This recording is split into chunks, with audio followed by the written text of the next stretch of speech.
디모데후서 2장 14절에서 19절 말씀 가지고 말다툼하지 말며 망령된 말을 버려라 하는 제목으로 말씀을 증거하도록 하겠습니다. 오늘 본문을 우리가 읽었는데 본문을 읽어보면서 두 가지 정도가 이 본문을 이해하는 데 있어서 좀 난해하다 하는 것을 우리가 볼 수가 있습니다. 그 첫 번째는 뭔가 하니까 너는 그들로 이 일을 기억하게 하라 할 때 이 일이란 것은 무엇일까 하는 거죠.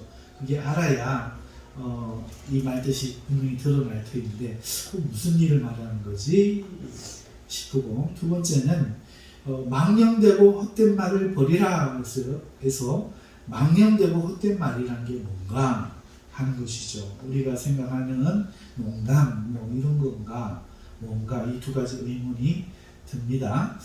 자, 오늘 이 본문의 내용을 보면요, 세 가지가 언급되고 있습니다. 첫째는 어떤 자들이 서로 말다툼을 하고 있다는 겁니다. 그래서 말다툼을 하는데 그거를 듣는 자들을 망하게 하는 위험이 있는 요소로 말다툼을 한다는 거죠. 그래서 너는 그들을 엄히 명령해서 그러지 못하게 하라는 것이 첫 번째고, 두 번째는 너는 그들과 같으면 안 된다. 그들이 하는 말을 입에 담지 말고 부끄러울 것이 없는 진리의 말씀의 일꾼이 되도록 망령되고 헛된 말을 버려라 하는 것이 그 두 번째입니다. 그리고 세 번째는 그들의 말은요, 악성 종양이 무섭게 퍼져나가는 것 같이 퍼져나가는데, 이는 무엇이냐? 부활이 지나갔다고 주장하는 자들의 말로 그 중에 후메네오와 빌레도가 있다 하는 것입니다. 이 세 가지가 주된 내용입니다. 이렇게 볼 때 헛되고 망령된 말이라는 것은 무엇인지 분명해집니다. 이미 부활이 지나갔다 하는 말, 그게 망령된 말이다, 헛된 말이다 하는 것입니다. 우리의 생각처럼 어떤 농담이나 언어의 유의나 이런 걸 이야기하는 게 아닙니다.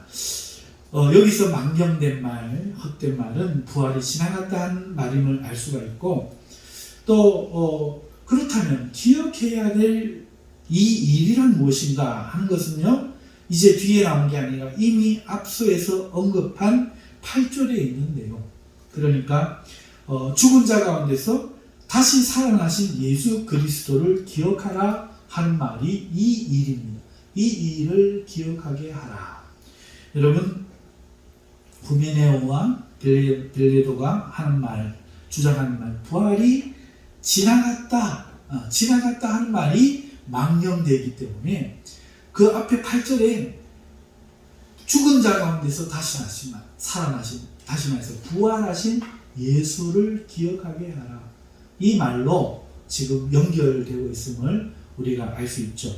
그래서 사도 바울이 한 말은 부활은 지나간 것이 아니라는 거죠. 예수님은 첫 열매입니다. 그리고 장차 우리는 예수님을 따라 모두 부활로 열매 맺을 것이라 하는 것입니다.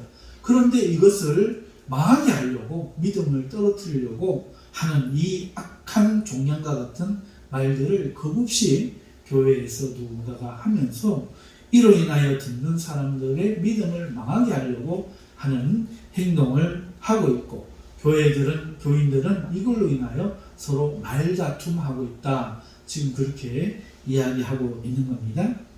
자, 이렇게 이제 우리가 디모데가 사역하는 교회에서 어떤 일들이 일어나고 있는지를 우리가 볼 수 있었어요. 그리고 이 부활에 대한 주장으로 교회가 분열되고 다투어 믿음이 위협받고 있다는 사실을 오늘 본문을 통해서 알 수 있는 것입니다. 자, 그러면 이제 말씀에 들어가서 이 일을 기억하게 하여 말다툼을 하지 말라고 하나님 앞에서 엄히 명하라 하신 말씀의 뜻을 하나하나 한번 생각해 봅시다. 자, 이 일이란 앞에 설명드린 것처럼 그리스도가 부활하셨다는 겁니다. 이 일을 기억하게 하라는 거죠. 이 부활을 그들이 기억하게 하라 이렇게 명령하면서 이것을 기억하게 한 후에 다투지 못하게 너는 엄히 그들을 명령하라 이렇게 말하고 있습니다. 디모데는요, 성경에도 나오는 것처럼 젊은이였습니다. 나이가 어렸습니다.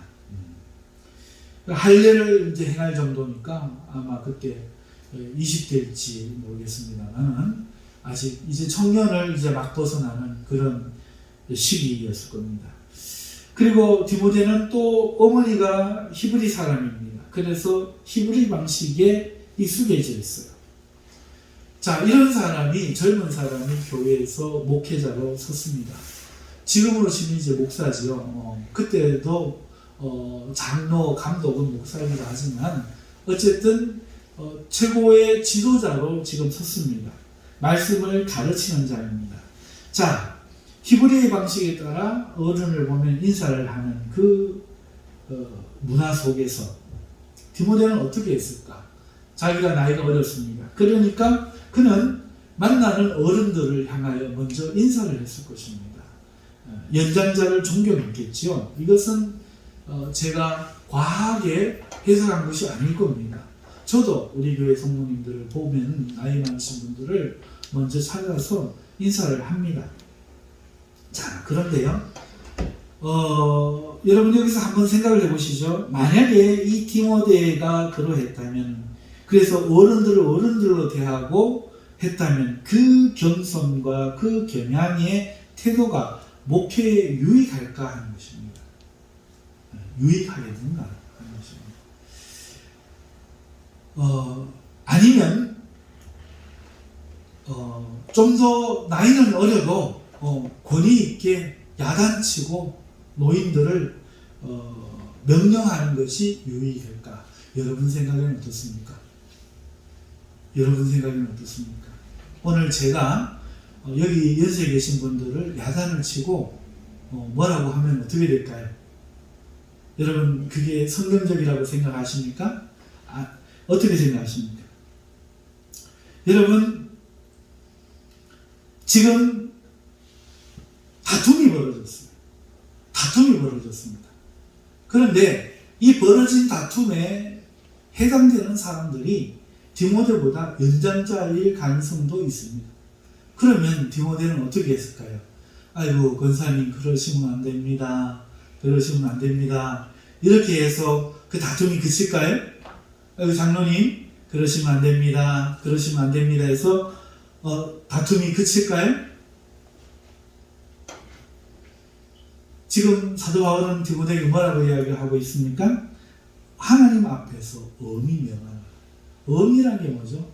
아주 준엄하게, 어른이 아이를 꾸짖듯이 아주 준엄하게 엄중하게 명령하는 명령. 이렇게 하세요. 저렇게 하세요. 이런 우리에게 제일 싫어하는 거죠. 제가 살면서 저는 한 번도 저에게 억압적인 자세를 가진 사람의 말을 들어본 적이 없습니다. 무조건 반항했어요. 반항하는 걸 잘했어요. 억압적인. 그 내용이 맞으면 그렇게 안 해도 따릅니다. 하지만 하던 것도 누군가가 와서 잘하고 있는데 억압적으로 굴면은 저부터도 억압적인 것을 싫어해서 안 했던, 반항이 굉장히 강했던 사람이었습니다. 자, 같은 히브리, 같은 유교의 문화 속에서 살아온 저는 이 일들을 어느 정도 이해를 할 수가 있습니다. 나이가 어리기 때문에 그렇게 하지 못할 거예요. 저도 개척을 해서 그렇게 하지 않았습니다. 그런데 이런 이유 저런 이유가 있습니다. 같은 동역자라고, 나이가 많다고, 가족이라고 여러 가지 이유들로 인해서 목회자로 서기보다는 개인적인 이름으로, 나이의 이름으로, 신분의 이름으로 쓸 때가 훨씬 많았던 것 같습니다. 그런데 오늘 이게 이 디모데와 저만의 문제가 아닙니다. 여러분 우리나라에서 가장 큰 교회의 특징이 뭔지 아세요? 우리나라에서 가장 큰 교회 그러면 어느 교회 생각나세요? 네? 순복음교회 또 어디? 명성교회. 그렇죠. 명성교회. 또 사랑의 교회. 또 그런 큰 교회 중에 하나. 또 그렇죠. 연세중앙교회. 여러분 지금 이름에 나왔는 여러분들 공감하실 만한 교회들의 특징이 뭔지 압니까? 연세중앙교회는 목사님 누구죠? 윤석정 목사님. 윤석정 목사님 성격이 어떻습니까?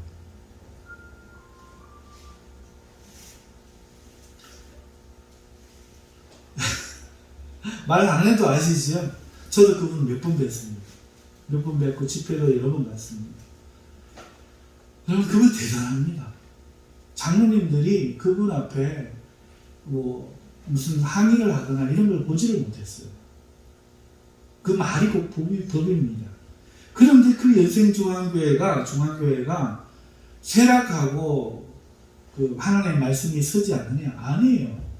오늘 장로교단이라고 장자교단이라고 말하는 이 합동보다 주일이 더 잘 지킵니다. 주일날 폰 보는 사람 없어요. 주일날 식사 사는 사람 없습니다. 대단합니다. 그러니까 교회가 부흥을 하는 거예요. 교회가 은혜가 나타나는 거예요. 그러니까 성령이 역사하는 거예요. 그런데 한번 보십시오. 여의도 순복음교회가 언제 커졌죠? 조영기 목사님 있을 때죠. 조영기 목사님 살아계실 때 특징 아십니까? 이분의 권세도 대단했습니다. 아무도 거기에 토를 달거나 반대하거나 그러지 않았습니다. 이분의 말도 곧 법이었어요. 명성교회는 말하고 싶지 않지만 그 목사님을 존경하지 않지만 명성교회도 특징이 그겁니다. 목사님이 개척을 해가지고 교회가 그렇게 커졌는데 그 목사님 말이 곧 법인 교회. 그 옳다는 얘기가 아닙니다. 무전기를 들고 목사님 나오십니다 그러고 장로들이 뜁니다. 무슨 경호원처럼 문이 막 열리고 뛰고 부교육자들이 늘어서서 인사하고 거기에서 명성교회 그 목사님을 반대할 그런 사람이 한두 명 있을란가? 대부분은 순종을 합니다. 자, 이런 교회들이 대형 교회가 돼요. 큰 교회가 됩니다. 여러분, 지금 동부교회를 아세요? 대구에? 동부교회는요, 유명한 목사님이 있습니다. 지금 동부교회는 너무 약해요. 근데 유명한 목사님이 있습니다. 그 목사님 이름 아시죠? 서울에 계신 분도 알 정도로 유명한 목사님입니다. 김덕신 목사님. 그 목사님요, 한마디가 법이에요. 네, 말 한마디가 법입니다. 여러분, 범어교회가 누구 때문에 커졌는지 아십니까? 장영희 목사님입니다. 장영희 목사님이요, 여러분 만나보세요. 사람 좋기로 유명합니다. 절대로 남 싫은 말 안 합니다. 수업 시간에 가르칠 때도 학생들한테도 함부로 한 적이 없습니다. 그런데 부교육자들이나 장로들한테 어떻게 한 줄 아세요? 들리는 얘기는 거의 쌍고 간답니다. 네. 여러분, 반야울 교회가 굉장히 커졌죠? 한 목사님 모시고 나서. 그게 누구냐? 청해성에 있던 이승희 목사예요. 이승희 목사가 못하기가 좀 해나고 아주 사람 작습니다. 바늘을 찔러도 손바닥 하나 안 들고 피 한 방울 안 날 것 같이 그렇습니다. 말이 못됐습니다. 설교는 잘하시는데 그 교육자 있던 사람들은 신앙을 잃을 정도입니다. 그 목사님이 건축하겠다고 하면 건축하는 겁니다. 지금 제가 무슨 이야기를 하냐면 서울, 대한민국, 전국, 대구 내가 경험한 모든 교회를 통틀어도 교회가 부흥하고 하나님의 은혜가 나타나는 교회들에 라고 했을 때 그 목사님들의 개인적인 잘못 말고 성도들이 어떤 특징을 갖고 있는가 하면은 그 목사님의 말씀이 법인 교회. 이런 교회는요, 대단히 크게 부흥하기도 하고 큰 일을 행합니다. 반대입니다. 이번에 반대로 이야기하겠습니다. 반대로 대구 시내에는 유난히 작은 교회들이 많습니다. 개척교회가. 경산에도 개척교회가 어마어마하게 많습니다. 그런데 이 작은 교회 목사님들을 만나보면요, 정말 저랑 똑같은 생각을 합니다. 권위적인 목사가 안 되겠다, 이렇게 생각합니다. 그리고 성도들 오면 자기가 먼저 허리를 굽혀 인사하고요, 네, 강요하지 않습니다. 뭐라 하지 않습니다. 그런데 이런 교회가, 문 닫는 교회가 얼마나 되는 줄 아세요? 1년에 수백 개가 문을 닫습니다. 이런 목사님들이 교회를 부흥시키는 경우가 단 한 경우도 없습니다. 놀랍게. 단 한 경우도 없습니다. 절대로 안 됩니다. 우리 학교에서 정말 그 순한 교수님이 있습니다. 뭐 말씀도 잘 안 하시고, 웃고, 늘 뭐 지식도 자랑 안 합니다. 웃고, 막 이런 교수님. 근데 울산에서 대형 교회를 했어요. 근데 부교육자들이나 장로한테는 제자분들 기도하다가 2분 남으면 나와! 이러고요. 내려놔! 그리고 2번 다시 기도를 하죠. 이 목사님 쫓아내겠죠? 절대로 안 쫓아내요. 울산 지역을 휘어잡고 성도들이 얼마나 은혜를 받는지. 여러분 이거 어떻게 생각하세요? 저는 그런 목사가 되기 싫었어요. 왜요? 시골교회에 있으면서 꼰대질을 하는 목사님들 내가 수없이 봐왔어. 수없이 봐.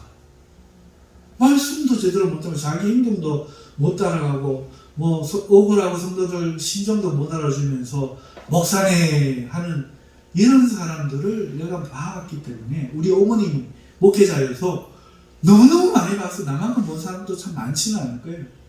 그래서 저런 목사는 되고 싶지 않다 생각했고요. 목사가 교양이 있으면 좋나, 목사가 겸손하면 좋나, 뒷분이 목사지 지가 신분이 어디 귀족이가, 저는 이거에 사무친 사람입니다.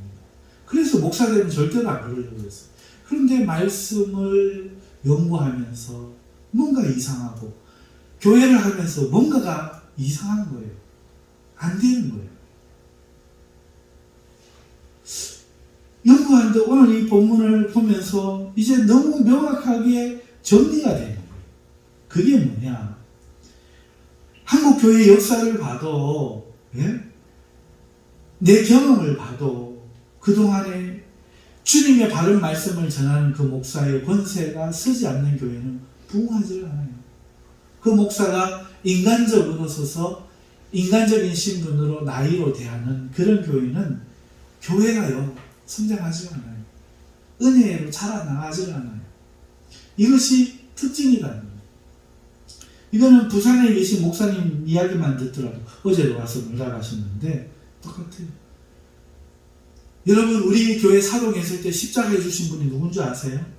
우리 교회 장로님일 것 같죠? 아니요. 저 경산에 있는 어떤 교회 집사입니다. 그 목사님 소문이 났어요. 그 시골교회에서 한 100명 모여요. 그 시골교회에서 얼마나 성도들에게 못되게 구는지 소문이 났어요. 그런데 그 성도들이 어떤 줄 아세요? 죽어가면 죽습니다. 굴러가면 구릅니다. 그거 옳다는 거 아닙니다. 문제는 그것을 주님의 명령으로 알고 순종하는 성도들의 신앙은 하나같이 똑똑하더라고요. 하나같이 범상치 않더라고요. 그런데 목사한테 목사가 겨냥하고 목사가 인격적으로 하려고 하는 교회 성도들은 하나같이 얼굴이 파래해가지고 대들기를 잘하고 자기 의견 내세우기를 잘하고 많은 그렇게 해도 충성은 잘 안 하더라고요. 부산의 목사님 그 이야기를 하는 거예요. 그렇게 엄격하게 하고 권위적으로 보는데 성도들이 얼마나 착하지 몰라요. 지금도 기도하면서 이 목사님한테 이 목사님도 저와 같은 파거든요. 성도들에게 큰 소리 그런 거 한번 쳐오지도 안 하고 그렇게 사역을 하시는데 이분은 사역을 못 맡아.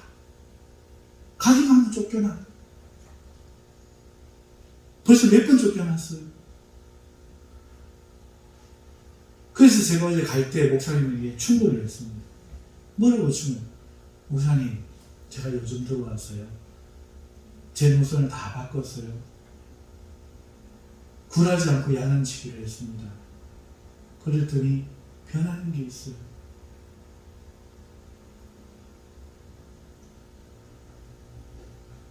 하나님은 목회자가 준비되기를 기다리시고 그 준비시키신 것 같아요. 네 생각대로 말고, 인본적인 네 생각 말고 신본적인 생각, 이걸로 목사가 따라올 수 있도록 준비시키는 게 우리 아닐까요? 여러분, 이거는 두말할 필요가 없는 것 같아요.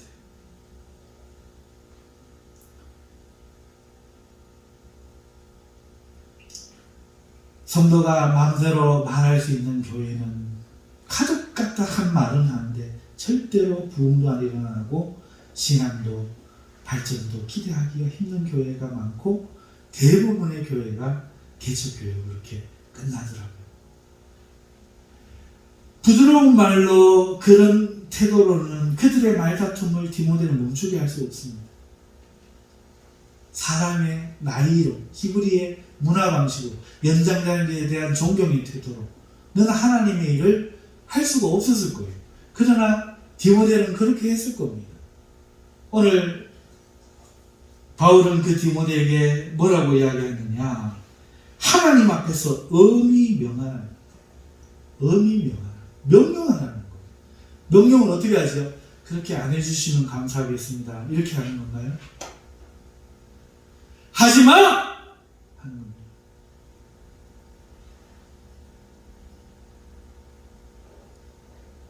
말다툼을 그치세요! 이렇게 명령하는 겁니다. 청년이 자기보다 더 나이 많은 20살 이상 되는 차이가 나는 그런 성도들을 향하여 그렇게 명령하라고 하는 겁니다. 이게 대단히 중요하더라고요. 그러면서 사도 바울은 더 심각한 말을 합니다. 여러분 말씀을 한번 보시죠. 2장 19절. 그러나 하나님의 경고하는 터는 서슴이 인침이 있어 일렀으되 주께서 자기 백성을 아신다 하며 또 주의 이름을 부른 자마다 불의에서 떠날지어다 하였느니라. 여러분, 여기에서 그 디모데의 엄한 명령을 듣지 않는 자들을 뭐라고 이야기하느냐? 하나님의 자녀가 아니라는 거예요. 주께서 자기 백성을 아신다. 말을 안 듣는 이유는, 양이 말을 안 듣는 이유는 목자의 양이 아니니까 그런 거예요. 목자의 양이 아니니까 말을 안 듣는 겁니다.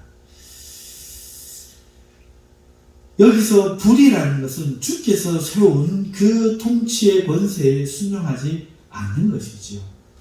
제가 세 번째 내용에서 이렇게 조금 길게 했는데, 어쨌든 이것을 볼 때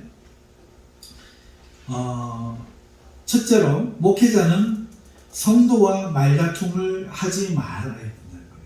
디모데가 목회자잖아요. 성도하고는 말다툼을 하는 게 아닙니다. 그냥 꾸짖고 명령해야 된다는 것을 알 수 있죠. 성도와는 말다툼을 하지 않습니다. 꾸짖고 명령을 해야 한다는 것입니다. 두 번째는 성도는 성도들과 말다툼을 하면 안 돼요. 목회자의 지시에 따라야 됩니다. 이것이 드러난다 할 수 있죠. 자, 여러분, 이 말씀을 가지고 우리가 생각을 해볼 때에 뒤에 나오는 내용, 우리가 첫 번째 내용을 먼저 정리하고 두 번째 내용으로 이제 넘어가야 될 터인데, 첫 번째 내용을 정리해 봅시다. 디모데가 지금 사역하고 있는 교회에 디모데는 나이가 어린 사람으로 주의 말씀을 맡아서 실제로 연소하게 보고 업신여기는 자들이 있었습니다. 나이도 어린 것이 뭘 안다고, 이런 자들이 있어서 업신여기지 못하게 하며 라고 디모데전서에서 이미 언급을 했습니다. 거기다가 위장병까지 있어요. 거기다가 이 성도들이 대단히 똑똑했습니다. 그래가지고 이 성도들이 아는 게 많았어요. 그래가지고 천사가 있네 없네 별 희한한 이야기를 다 할 정도로 똑똑했습니다. 그래서 교회가 말이 많았어요. 그런데 중요한 것은 디모데전서를 쓸 때도 그렇지만 이 디모데후서를 쓸 이 당시까지도 디모데는 그러지 못했던 거예요. 이걸 장악하지 못했습니다.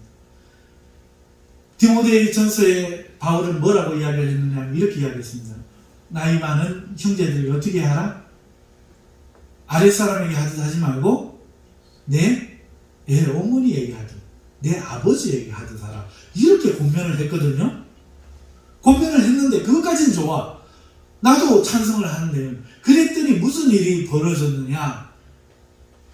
하나님 나라로서 지도가 안 되어버리는 거예요. 그래서 오늘 그 말이 싹 사라졌습니다. 기본적으로 대할 때는 젊은이는 누이같이, 젊은이는 형제같이, 늙은이는 아비와 어미를 대하듯이 이렇게 마음으로는 하지만 그거는 너의 입장에서 겸양과 겸손의 마음가짐을 그렇게 가져라는 것이고 교회 일을 행함에 있어서도 그렇게 해서는 안 된다는 것이죠. 그때는 어떻게 해야 되는가? 하나님의 사자로서 하나님 앞에서 엄히 명하라. 다 이러지 마라. 권면하고 이러지 마라. 호소하지 마라. 부탁하지 마라. 엄히 명하라. 명령하라. 그냥 명령하라가 아닙니다. 엄하게 네 이름이 아니에요. 하나님 앞에서 이것이 하나님께 복종하는 일이라는 거예요. 하나님 앞에서 엄히 명해서 왜? 안 그러면 이 이단 주장이 교회에서 퍼져나가는데 막을 수가 없어요. 엄히 명하라 그랬으니까 그 다음에 말을 듣지 않는 자들은 어떻게 될까요? 예, 징계하고 추교까지 하겠죠. 교회 내 밖으로 쫓아내겠죠. 불의에서 떠나라 그랬으니까 이 사람들로부터 격리를 시키겠죠. 거기까지 가는 지도를 받지 않는, 권세의 지도를 따르지 않는, 하나님의 나라의 통치를 방해하는 인본적인 생각, 내가 어른이네, 이런 거 당연히 할 수 있는 말 아니야? 하는 이런 것들에 대해서 그러지 못하게 엄중하게 명령해라. 이것이 첫 번째 내용이었어요. 자, 두 번째로 망령되고 헛된 말, 이런 말은요 악성 종양같이 퍼져나간다. 듣는 자를 망하게 한다. 지금 말을 하고 있습니다. 사랑하는 성도 여러분, 이들이 왜 부활이 지나갔다고 주장을 했을까? 조금 더 생각해 볼까요? 중요하진 않습니다. 초기 교회 시대에 영지주의라는 그 사상이 있었어요. 이 사람들 영지주의자들이라고 하는데 이들은요 근본적으로 육체의 부활이 없다 이렇게 주장했습니다. 이게 그 영향일 수도 있겠지만 달라요. 부활이 이미 지나갔다라고 말하니까 영지주의자 같이 부활에 대한 전면적인 부정은 아닌 거잖아요. 그러니까 영지주의의 영향이다 하는 목사님들도 있는데 이건 틀린 말 같아요. 이미 지나갔다는 말은 부활이 없다는 거와는 달라요. 전면 부정이 아니에요. 그 다음에 또 그 한 가능성은 예수의 부활 시 죽은 자들이 부활이 이미 있었습니다. 이미 무덤이 막 터지고 돌들이 터지고 죽은 자들이 살아서 걸어 나오는 그것이 예수님 십자가에 달렸을 때 그 일이 있었죠. 그러므로 어떤 사람이 이거 부활된 거 아이가? 그 어떤 오순절이 한 번밖에 없었던 것처럼 그렇게 시간적이고 시대적인 표적으로 나타나는 일이라면 이미 지나간 거다. 이런 주장이 있을 수 있죠. 또 예수의 부활은 인정을 합니다. 예수님은 부활했다. 하지만 동일한 형태로 부활한다는 말은 의미가 없지 않느냐 라고 주장하거나 그리스도 안에서 이미 새로워진 이것을 예수님이 말씀하신 것이지 이거 말고 성도의 그 어떤 부활은 없다 이렇게 주장하는 사람들도 있을 겁니다. 근데 이것은 다 틀린 생각이죠. 자, 부활은 있는가? 여러분 부활이 있습니까? 없습니까? 성경에 부활이 있다는 말 있습니까?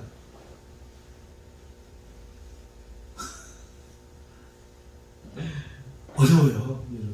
내가 성경 아는 듯 싶어도 모를 경우가 많아요. 여러분, 부활은 성경이 예수님이 쓰여지기 전에 이미 예수님 이전에 논쟁거리였어요. 누가복음 20장 27절에 보면 부활이 없다고 주장하는 사두개인 중 어떤 이들이 와서, 그러니까 사두개인이라는 자들은 부활을 예수님 사역이 이제 시작인데 이미 사두개인은 오래됐거든요. 이 사람들은 부활이 없다라고 주장하는 거예요. 그래서 뭐라고 이야기하는 거면 어떤 아내가 첫째, 둘째 이렇게 율법에 따라서 그렇게 7형제에 다 아내가 되었는데 부활시에 이런 식으로 부활이 있을 수 없다 이렇게 주장을 하는 거죠. 네, 인간적인 생각으로 주장하는 거예요. 그런데 사도행전 23장 6절에 보면은 바울이 잡혔을 때 이렇게 말합니다. 바울이 그중 일부는 사두개인이요 다른 일부 자기를 공격하는 사람들이 있었는데 그 사람들이 일부가 사두개인인데 가만 보니까 다른 일부는 바리새인이에요. 바리새인인 줄 알고 공회에서 소리쳐 외쳐 이르되 여러분 형제들아 나는 바리새인이요 또 바리새인의 아들이라 죽은 자의 소망 곧 부활로 말미암아 내가 시문을 받노라 했더니 막 바리새인들이 바리새인이라고 부활 때문이라고 이래가지고 막 바울도 싸움이 갑자기 벌어진 거예요. 예루살렘에서. 그러니까 이 바리새인들은 부활이 있다라고 이미 주장을 하고 있는 것이죠. 성경의 부활과 내용하기 이전에 이미 이스라엘이라는 나라 속에서 부활을 찬성하는 무리들과 부활을 부정하는 무리들이 있었다는 겁니다. 그렇다면 예수님은 부활에 대해서 어떻게 가르치셨을까? 마태복음 22장 31절에서 32절에 예수님이 이렇게 직접 말합니다. 죽은 자의 부활을 논할진대 부활에 대해서 이야기하니까 이렇게 예수님 오늘 계시는 거예요. 하나님이 너희에게 말씀하신 바 나는 아브라함의 하나님이요 이삭의 하나님이요 야곱의 하나님이라 하신 것을 읽어보지 못하였느냐? 하나님은 죽은 자의 하나님이 아니요 살아있는 자의 하나님이시니라 하시네요. 자, 부활에 대해서 이야기하잖아요. 그러니까 영적으로 살아있다 이거 이야기하는 거 아닙니다. 지금 부활에 대해서 논할진대 라고 예수님이 부활 자체에 대해서 언급하시면서 이야기를 하시는 거예요. 그러니까 아브라함은 예수님 당시에 이미 1600년 전에 죽었어요. 이삭도 죽었어. 야곱도 죽었어. 그런데 하나님이 그 이삭과 야곱에게 이야기할 때 이렇게 이야기하셨다는 것입니다. 나는 이삭의 하나님이요 아브라함의 하나님입니다. 그리고 또 너 야곱의 하나님입니다. 이미 죽은 그들을 언급하면서 나는 살아있는 자의 하나님 이미 부활되었다. 이미 되어 있다. 지금 이야기하는 살아났다. 지금 이야기를 한다는 것이죠. 예수님은 부활을 증언하셨던 것이죠. 그런데 가만 생각해 보세요. 예수님이 지금 말씀하시는 부활은 주님 자신의 부활이 아니에요. 누구의 부활입니까? 일반적인 부활이죠. 일반적인 부활입니다. 그럼 우리의 부활이 있을까요? 없을까요? 당연히 우리의 부활도 있다는 겁니다. 그래서 예수님이 첫 열매가 되어서 의에 이르는 부활로 우리 모두가 의에 이르는 부활로 새 몸을 입고 다시 부활하게 될 줄 우리가 이로써 믿는 것이죠. 성경에 삼위일체란 말이 없습니다. 그렇죠? 하지만 우리는 성경을 보고 삼위일체라는 것을 알게 된 거죠. 예, 그와 같이 오늘 우리가 부활이 있다는 우리의 내세의 부활이 반드시 있다 하는 것을 믿기 때문에 사도 바울은 성경에 예수님 직접 한 말 아니죠? 너희가 새 몸을 받는다. 부활에 이르른다. 주장하고 우리는 그것을 믿는 거죠. 이 사도 바울의 말이 자기 개인의 말이 아니라 성령의 음성인 줄 믿으십니까? 왜 그렇다면 그것이 사실일 뿐만 아니라 이미 그 이전에 없던 내용을 사도 바울은 이로써 확신하고 부활을 믿었고 그것을 성경을 쓰게 되었다 하는 것이죠. 자, 왜 이런 부활에 대한 논쟁이 있었을까? 그러니까 성경을 이렇게 조금만 보더라도 이해할 수 있는데 지금 이 교회에서 왜 그런 교인들이 부활이 없다라고 주장하는 사람들이 생겼을까? 어떤 인간적인 생각이 있지만 첫 번째 이유는 뭡니까? 주님의 말씀을 몰랐다. 성경을 공부하지 않는 거예요. 성경을 배우지 않는 거예요. 기억하지 않는 거죠. 그러니까 성경을 모르는 거예요.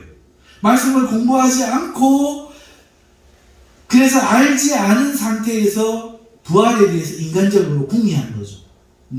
부활이 있을까 없을까 인간적으로 해석을 하니까 어떻게 됩니까? 해석이 오류가 일어나는 거죠. 잘못된 겁니다. 그래서 사도 바울은 오늘 본문 14절에 이 일을 기억하게 하라 이렇게 분명히 기억되어요. 기억하게 하라. 뭘요? 죽은 자 가운데서 부활하신 예수, 이 부활의 이 일을 기억하게 하라. 이 기억하라는 것은요, 그냥 생각하라는 게 아니고, 그 사건을 기억하라는 게 아니고, 이 부활에 대해서 말씀으로 자세히 가르쳐 알게 하라는 뜻입니다. 자세히 가르쳐서, 부활이 뭘 이야기하는, 우리에게 뭘 이야기하는, 이 예수님의 죽음이 우리에게 뭘 의미하는 겁니까? 이걸 기억하게 하라. 십자가를 기억하게 하라. 예수님의 죽음을 기억하게 하라 하면 우리에게 뭘 이야기하는 거예요? 우리의 죄로 예수님이 십자가를 지시고 대신 죽으셨음을 알라, 믿으라 이야기인 거죠. 예수님의 부활을 기억하게 하라는 것은 우리도 연합한 자가 되었으면 십자가의 죽으심과 연합한 자가 되었으면 죽었으면 다시 연합하였기 때문에 부활에 이를 줄을 알라. 그러면 우리가 부활했냐? 안 했지. 그러니까 어떻게 될 거냐? 부활이 있을 것이다. 바보가 아니잖아요. 이게 기억하게 하라 하는 말씀인 거죠. 그래서 기억하게 하라는 것은 하나님의 말씀을 부활에 대해서 자세히 가르쳐 알게 하라는 거예요. 왜 이런 주장이 생겼느냐? 말씀을 모르고 자기 생각에 그렇지 않을까? 이거를 후안 카를레스라고 브라질 목사님은 이렇게 이야기합니다. 내가 복음이다. 성경에는 5복음서가 있대요. 이 목사님. 와, 거짓말도. 성경에 4복음서 있죠. 어디에 5복음서 있대요. 그러니까 이 말이에요. 사람들 마음속에는 성경에는 4복음서밖에 없지만 자기만이 내가 복음이 있다는 내가. 자기가 이해한 복음이 있다는 거지. 성경이 가르친 대로 명한 대로 성경을 이해한 게 아니고 내가 이해한 성경이 있고 내가 이해하고 있는 복음이 있다는 거죠. 성경과 상관이 없는 복음을 가지고 있는 것을 너무나 많이 봤다 하는 말이 그 말입니다. 여러분, 오늘날도 말씀을 알지 못한 무지의 소산인 인간의 생각들이 오늘도 교회 안에 악성 종양처럼 퍼져나가고 있는 것을 우리가 봅니다. 그로 인해서 얼마나 많은 사람들이 망하는지 몰라요. 여러분, 몇 가지만 살펴볼까요? 간단하게. 주님의 재림의 날에 대해서 맨날 며칠 재림한다. 재림파. 얼마나 많은 사람들이 당했습니까? 구원받은 사람은 14만 4천 명이다. 진짜지. 얼마나 지금도 여러분보다 더 열심히 전도합니다. 저보다 더 열심히 해요. 얼마나 많은 사람이 죽어가고 있습니다. 이게 뭐예요? 성경을 몰라서 그런 거예요. 그리고 그들이 성경을 가르친다고 성경을 들고 와서 이거 아십니까? 저거 아십니까? 이러고 있다니까요. 근데 우리들은 뭐 합니까? 전부 구원을 받으면 구원이 거듭난 날을 자기가 알게 돼요. 이런 거듭난 날을 아세요? 생일날 기억하세요. 이 귀신 신하라는 소리를 해도 그런가? 왜? 성경을 모르거든. 배우지 않거든. 주일 와서 설교 듣는 게 다거든. 좀 잘하는 사람은 수요일날 와서 듣고 금요일 와서 듣고 그게 다야. 성경을 제대로 들여다본 적이 없어. 그러니까 모르니까 구원에 대해서 모르고 거듭남에 대해서 모르고 뭣도 몰라. 그러니까 자기 이해식으로 생각을 하다 보니 선지자들에게 통해서 가르쳐주지 않고 하나님 일을 안 하시는데 계시를 받았습니다. 그러면 우르르르 가는 거야. 14만 4천 명 우르르르 가는 거야. 하나님이 여성이라는 겁니다. 하나님 어머님이 있대요. 그래도 우르르르 가는 거예요. 여러분 이거 그게 누가 그럴까? 아유 엄청나게 많아요. 더 많습니다. 하나님 어머니 하나님은요 아버지 하나님에 대해서 대비되는 단어이자 개념으로 드러낸 신학 사상이에요. 여성 형상의 하나님을 지칭하는 거죠. 이 누가 만들었나? 안상홍이라는 사람이 만들었어요.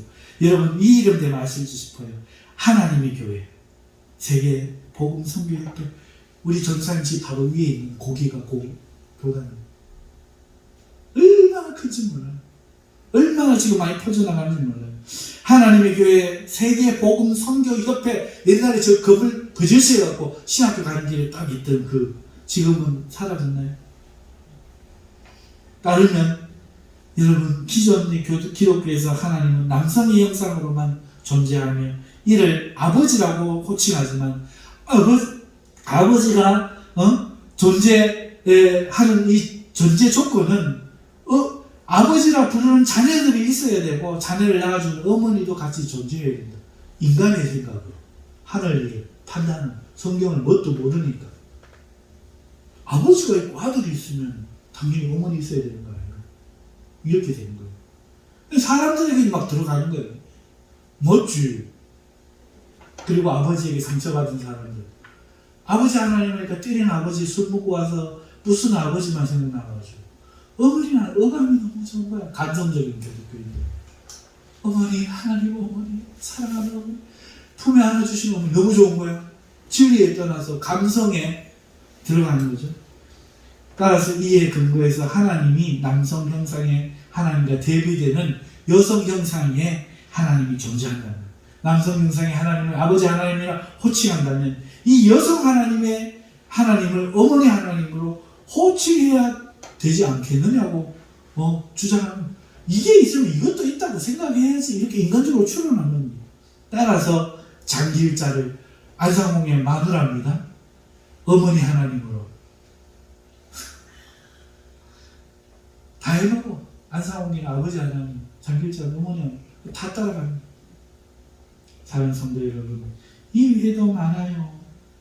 이단으로 드러나지는 않았지만요, 말씀을 도대체 모르니까 하나님이 제시한 기독교적 세계관이 뭔지를 모르는 거야. 그렇기 때문에 숱하게 쏟아져 나오는 이 정상적인 교회 안에, 여러분 교회가 문제입니까? 가정이 문제입니까? 이 대답 못하는 사람들이 수두룩해요. 정말 모릅니다. 여러분 11절 유효해요? 유효하지 않아요? 오늘날도 11절은 해야 됩니까? 안 해도 됩니까? 이게 대답 못하더라고요. 여러분 안식일을 지켜야 돼요? 주일을 지켜야 돼요? 그냥 믿는 게 있을 뿐이지 몰라. 정말 모릅니다. 여러분 머리에 수건을 써야 돼요? 시대가 이렇게 바뀌었는데 오늘 우리가 왜 안 써요? 안 쓰니까 안 쓸 뿐이야. 몰라. 전주교는 지금도 쓰잖아. 우리 개신교 교인들 물어놓고 물어보세요. 아는가? 그 신학적 의미 아는가? 모릅니다. 그래서 여자 목사는 세워야 돼요? 안 세워줘요? 모릅니다. 성전은 복권이나 주식이나 비트코인 해도 됩니까? 안 해야 됩니까? 몰라요. 모릅니다. 성경을 공부하지를 않아요. 하나님의 기독교적 세계관, 우리가 세상에서 어떻게 살아야 될지에 대한 원칙 모릅니다. 공부한 적이 없습니다. 뭐만 하면 됩니까? 예수 잘 믿고 주일날 교회 설립 잘하고 나쁘게 살지 않고 천국만 가면 돼. 디모데가 있던 그 교회에도 그랬단 말이죠. 성경을 공부하지 않았어요. 그랬더니 이단 사상이 들어와서 거기다가 인본주의, 어른한테 어디 목사가 젊다고 함부로 하노? 말을 안 듣습니다. 이게 복합적으로 섞인 거예요. 무지해서 교회의 일도 하나님의 일도 인간적으로 이 교회 우선순위가 연장자 우대 사상이 우선순위고 경제학이 우선순위야.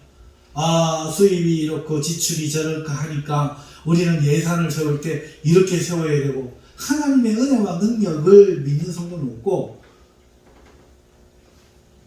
제가 오래 있었던 모교회 목장로님이 늘 그러셨어요. 그런데 그 교회는요, 그 장로님으로 인해서 지어져 본 적이 없어요. 저희가 갔을 때 1층 지었고, 하나님 말씀에 순종해서 집 한 채 30만 원밖에 안 하던 시절에 200만 원 이상 11조를 하고, 건축원금을 할머니가 하고, 얼마 했는지 저도 몰라요. 그래갖고 1층이 세워진 거예요. 그 장로님이 아무리 수입 지출을 따져도 교회가 지어지지 않고 그냥 있던 그 교회가, 제가 믿음의 아버지라고 말하는 그 목사님 와가지고 하나님이 살았는지 죽었는지 보고 죽어서 나오지 마시오 이랬더니 교회가 지어져 버린 거예요. 지어져 버린 거예요.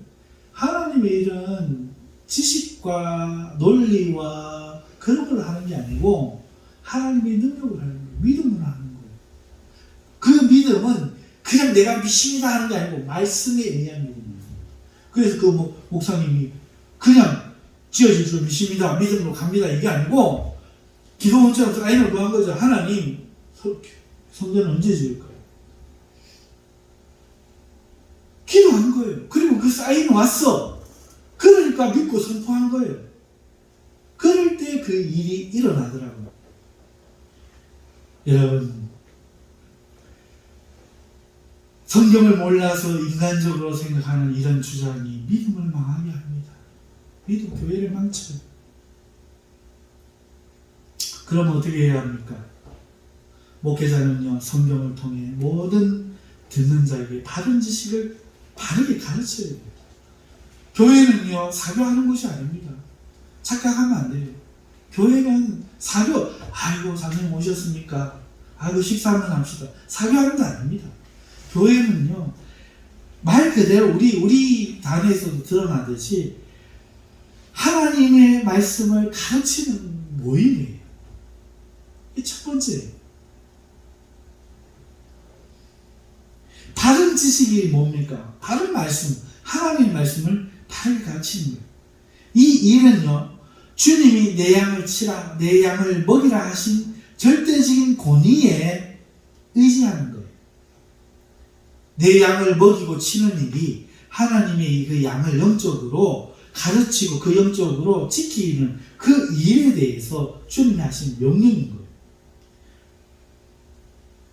그래서 엉뚱한 주장이 일지 못하도록, 인간적인 생각이 성도들에게 유통되지 못하도록 목회자는 파수꾼의 눈을 하고 눈을 부랄고 감독해야 돼요. 피했습니다. 장로님이나 권사님들이나 집사님들이 다 이 일을 위해 세워지는 거예요. 이미 하나님의 경고하는 터는 섰다고 지금 본문이 말하고 있어요. 말씀이 이미 기록이 된 거예요. 이 사실은 변하지 않아요. 주님의 부활, 이거는 변하지 않습니다. 우리의 부활, 이거는 변하지 않게 이미 경고하게 진리의 터가 섰고 이건 확실한 거라는 거예요.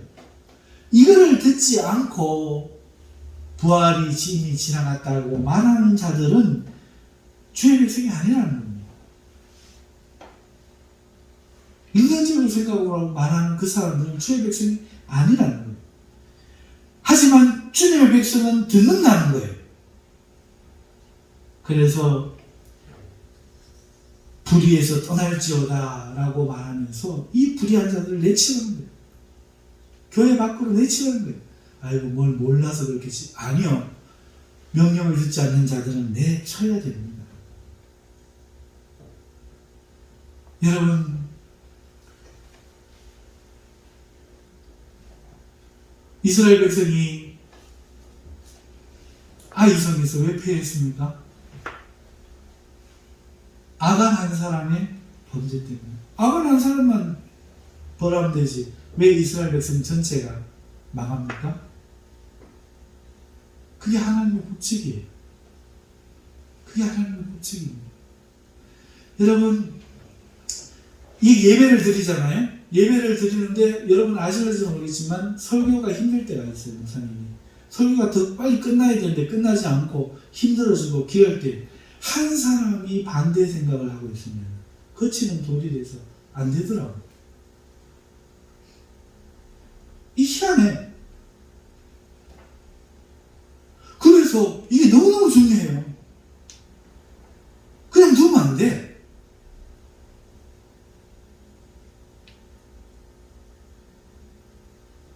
하물며 이 작은 일도 그럴진데 믿음을 망하게 하는 잘못된 교리를 가르치는 이 일은요, 인간의 문제로 아이고 생각이 다를 수도 있지 넘어가서는 안 되는 문제라는 거예요. 이거를 허용하도록 놔두면 안 된다는 거예요. 하나님의 진리는 이미 굳건하게 섰고 변동사항이 없어요. 안 변합니다. 시대에 따라서 바뀌어지지 않습니다.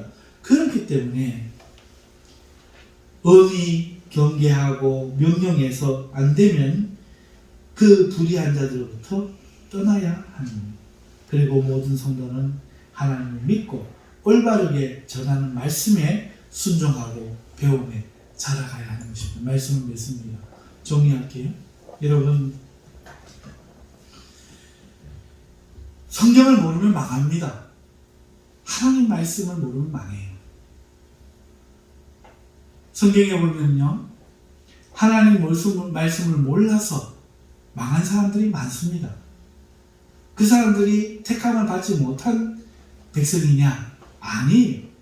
택함을 받은 백성이죠. 그런데 망합니다. 여러분, 아브라함의 조카가 이름이 뭐죠? 롯 아닙니까? 이 롯이 하나님의 말씀을 몰랐어요. 하나님이 왜 고향 땅을 떠나서 가게 하셨을까? 그것은 구별이죠. 하나님을 바라는 가나안 땅은요, 물이 쭉쭉 빠지는 땅이에요. 물이 고이지 않고 호수가 별로 없는 땅이에요. 그러니까 또 이 고산지대고 이 바다와 그 등고선이 높아가지고 이게 하나님 비 안 주고 농사가 안 돼. 그러니까 하늘만 이렇게 바라보고 살아야 돼. 그 땅에서 살라는 말씀은 삶의 이 도랑을 파고, 아프리카가 원래 그런 곳이에요. 이집트가 바벨로니아 그 아브라함이 원래 살던 땅이 그런 곳입니다. 두 강, 유브라데스하고 두 강이 흐르고 이 나일강이 저쪽이 걸려서 물을 언제나 끌어당겨갖고 농사하는 번영한 그런 곳입니다. 그곳을 떠나게 하시고 하나님 농사의 모든 걸 하나님만 바라보고 살 수 있는 땅으로 가게 하신 이유만 생각해 봤더라면 조카로서는 안 떠났습니다. 그런데 바라보니까 그나마 그 땅에서 제일 비옥한 것이 어딘가? 홍해의 그 사해가 있는 소돔과 고모라지요. 물이 가장 밑으로 내려오는 가장 맑단 지역. 그러니까 그 지역이 초목이 무성한. 왜? 저 위를 말라도 여기 밑에 마를 일이 없잖아. 그래갖고 그 길을 갔다가 망한 거예요. 여러분, 사사 중에 한 사람이 있습니다.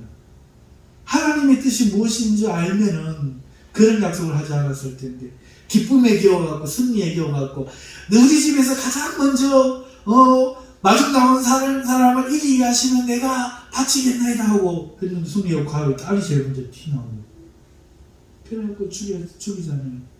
성경을 모르면 또 그걸 보고 어때? 딸이라도 바쳐야 되는데 이 소리하고 있다. 하나님의 약속이 얼마나 중요한지 압니까?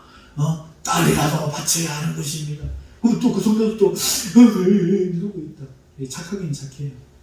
그 성도들이 목사가 아니고 하나님의 말씀을 도무지 모르는 거죠. 성경을 모르면 망합니다. 내 생각대로 가면 망합니다. 그게 사사시대의 사람들이 자기 소변에 옳은대로 행하더라. 그게 그 말이잖아요. 지 소변에 옳은대로 하면 반드시 망합니다. 자기 소변에 옳은대로 하면. 그러나 하나님의 말씀을 힘입으십시오. 말씀을 배우십시오. 그리고 그 말씀이 시키는 대로 하십시오. 그래서 말씀을 듣고 싶은데 내 은사가 말씀의 은사가 아니야. 어떻게 해야 됩니까? 그래서 하나님 교회를 주신 거예요. 그래서 말씀을 전하는 첫째는 사도요, 둘째는 교사를 주신 겁니다. 하나님의 말씀을 가르치는 겁니다. 그것이 첫 번째입니다. 그 말씀 가지고 그 다음에 나아가는 거예요. 이 말씀을 중심으로 나의 신앙생활에 가는 겁니다. 그런데 그 말씀인 항상 육을 거슬러 세상을 떠나라 이야기합니다. 세상을 사랑하지 마라 이야기합니다. 십자가를 지라 이야기합니다. 십자가에서 죽으라 그 얘기가 아니에요. 오늘 내 삶의 번영하려고 하는 마음 죽이고 하나님을 위해 고난을 두려하는 그 마음을 죽이고 나를 죽기까지 사랑하신 그 예수를 위해서 나를 부인하고 그 주님을 위해 살아가라 하는 이 말씀에 순종하려고 하는 마음, 내 혈기를 죽이고 거기에 따라가는 것은 쉽지가 않아요. 자기를 부인하지 않으면 안 됩니다. 그러라고 하나님이 명령하시는 거예요. 이 지도를 받아들이는 거예요. 그런데 마귀는 꼭 그런 교회가 되면 꼭 이상한 사람들을 보낸단 말이에요. 그래가지고 무너뜨리는 거예요. 그럴 때 장로님, 권사님은 인간이 되면 안 돼요. 주의 사자가 되어야 돼요. 그래서 세상 이야기로 수군거리고 세상의 방식으로 하는 것들을 입을 다물게 돼야 돼요. 하나님의 바른 말씀을 가르쳐야 돼요. 가르치지도 못하면서 장로다, 권사다 하면 직함을 떼세요. 주님은 제자를 삼으라 그랬지, 나는 제자로 있어라 안 그랬습니다. 언제나 배운다는 말이 안 되지 않습니까? 주님의 말씀을 배워야 됩니다.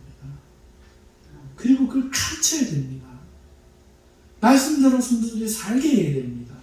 그것이 바로 교회입니다. 거기에 생명이 있어요. 따듬지 않고 주님이 명하신 대로 하는 거기에 부활과 영광이 있지. 오늘 우리의 소견대로 하는 데는 죽음과 사망이 있을 뿐입니다. 덫이 있을 뿐입니다. 세상에 사람들이 다 가는 넓은 길, 주식을 하고 돈을 벌고, 여러분 그 길 가는 거는 안 어려워요. 돈 벌기도 물론 어렵지요. 하지만 그 길은 넓은 길이에요. 모두가 가는 길입니다. 우리는 그 길을 가서는 안 돼요. 우리를 거스리는 진리의 말씀을 배우고 그 말씀대로 따라 살아가며 교회에서 그 말씀 외에 세상의 생각이 들어오지 못하게 막고 진리를 지키고 수호하는 저와 우리 여러분들 되시기를 주님 이름으로 축원합니다. 기도하겠습니다. 하나님 아버지 감사합니다. 오늘 말씀의 제목을 가지고 말다툼하지 말며 망령된 일을 버리자, 말을 버리자 라는 제목으로 말씀을 전했습니다. 말다툼하지 말라는 것은 부탁하지 말라는 겁니다. 하나님의 말씀을 위탁하라는 겁니다. 가르쳐 지키게 하라는 것입니다. 그 사명이 오늘 우리 모두에게 주어져 있습니다. 하나님 아버지, 그러려면 우리가 먼저 배워야 할 줄은 있습니다. 하나님의 말씀이 무엇인지 분명히 알게 된 그 말씀을 붙잡고 어렵고 힘들지라도 그 싸움을 싸워 나가야 될 줄 믿습니다. 그리고 하나님, 성도들이 들어왔을 때에 하나님이여 세상에서 통용되던 그 사고와 그 인격, 그것으로 교회의 모든 것들을 이해하고 그것으로 일을 하지 못하도록 하나님 막고 오직 배우는 자세로 겸손하게 믿음으로만 주님 앞에 순종할 수 있는 그 신앙을 가르쳐야 되는 줄 믿습니다. 하나님, 이 일에 우리가 많이 부족합니다. 이제부터 하나하나 배워가며 저희들이 그 말씀을 붙들고 승리해가며 우리 자신을 이기는 믿음의 용사들 다 될 수 있도록 붙잡아 주시옵소서. 감사하며 예수님의 이름으로 기도합니다. 아멘.